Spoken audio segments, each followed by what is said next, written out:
Harmony within, the way to transcendence. Harmony within is the way to transcendence beyond body, mind, and spirit. This is the role that educationists, journalists, masters, and all those who are in authority have to fulfill. I am reminded of an anecdote. H.G. Wells had completed his work on history of the world, and he had made tremendously important statements in his rare book. For example, he had said about Gautam Buddha that he was the most godless, yet the godliest man that has ever walked on the earth. His book was the talk of all the intellectuals around the world, and one particular intellectual journalist interviewed him about the book. His first question was, "What do you think about civilization?" And the answer that H.G. Wells gave is of such depth that it has not to be forgotten. It is fresh and new. He said, "The idea of civilization is good, but somebody must do something about it because it is still an idea. Civilization has not yet happened." Researching for my book on world history, I have come to know that man is still uncivilized.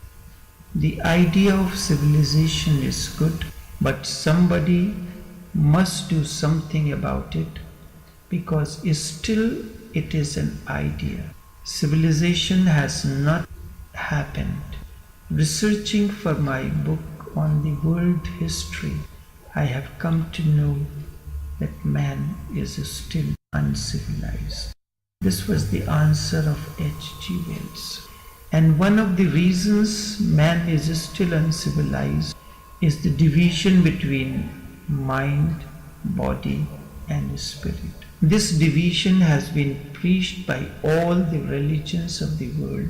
They have condemned the body, a few of them have condemned the mind, and they have all praised the soul. The result has not been as they expected. The result had been a very strange poisoning of humanity.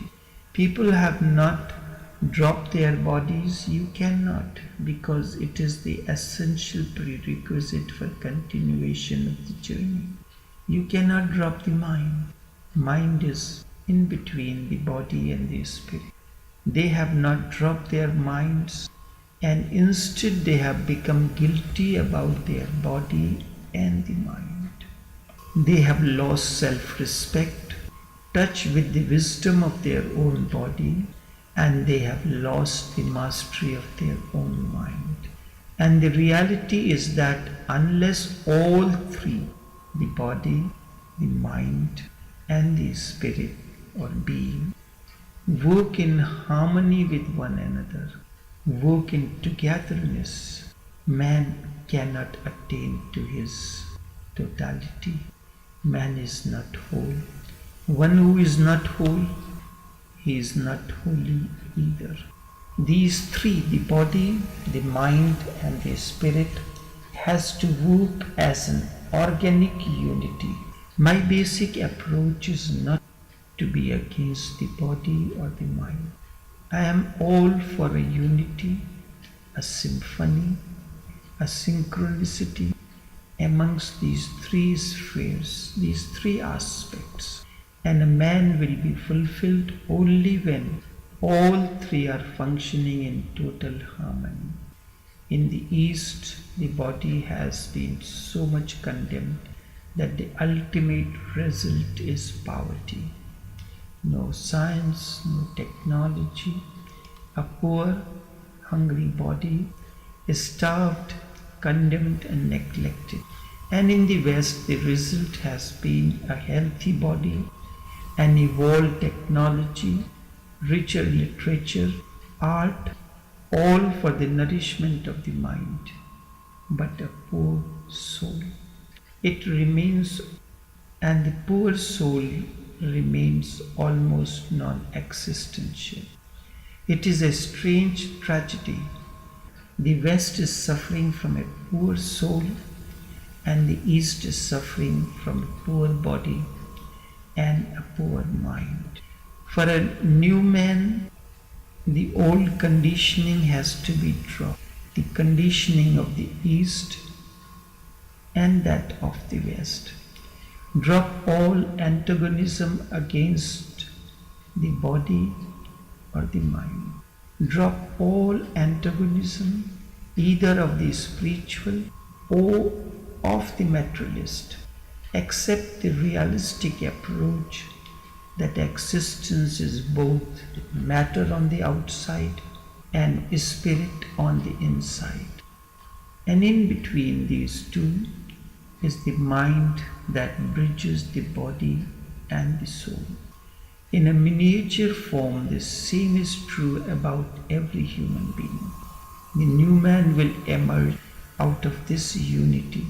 If somebody says that Gautam Buddha is only half, it hurts. But truth is, Mahavir is half just a soul.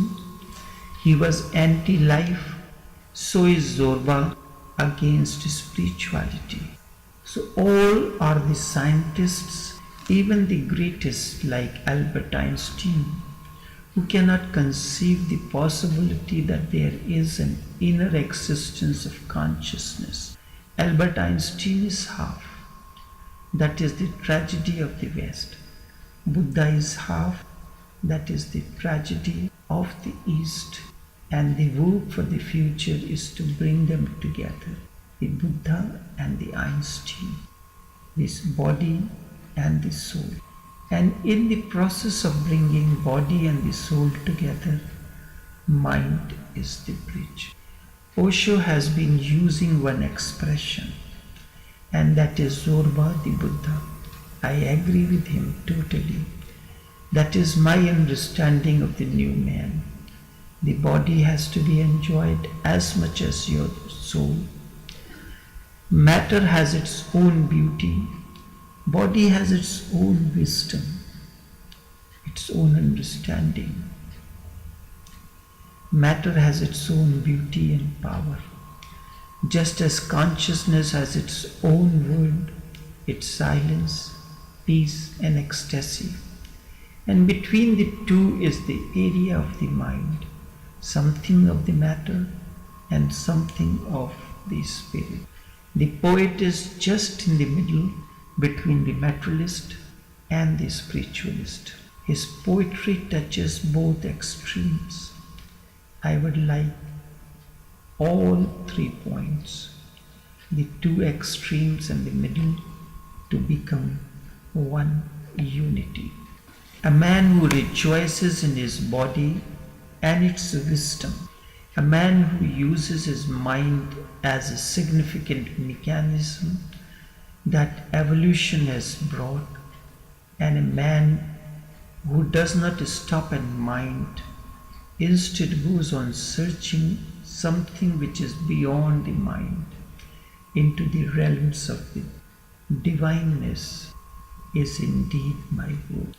To produce this man should be the effort of all those who are in the same way concerned with educating the new generation. The educationists, the journalists, the spiritual masters, and people who are involved in some way in creating a better human being than has been possible in the past, have to accept the totality of the man without rejecting anything. I spoke of this in my talk at Harvard in 2009, Meditation, the Missing Dimension in Education. Meditation bridges the body through breathing, through mind. It creates a balance. Therefore, educationists, journalists, religions and governments can do a tremendous service to humanity if their minds are clear, if they are not themselves prejudiced, either in favor of a particular religious belief, spiritualism, or in favor of materialism. A journalist and the educationist have to be of an open mind, receptive to all kinds of possibilities. He has to be a seeker, a searcher, and an agnostic, not a believer. The moment you believe in something, you start enforcing your belief, whether it is right or wrong. The journalist, educator, and the people who are in authority has to be open to all dimensions. They have to be ready to accept anything that is going to beautify existence and make man more blissful, healthy, more intelligent, and more aware of the tremendous mystery that surrounds him. Indeed, that is the only prayer, to become aware of the miraculous, the mysterious that surrounds us. And only a man who has come to a unity and harmony within himself is capable of understanding the mystery of the existence. I repeat it emphatically. Only a man who has come to a unity and harmony within himself is capable of understanding the mystery of the existence. Without harmony within, emotions play a devil's role. To such a person is denied harmony's peaceful existence, myriad mysteries that existence is composed of. With harmony within, all these mysteries of the existence are revealed to you in myriad ways.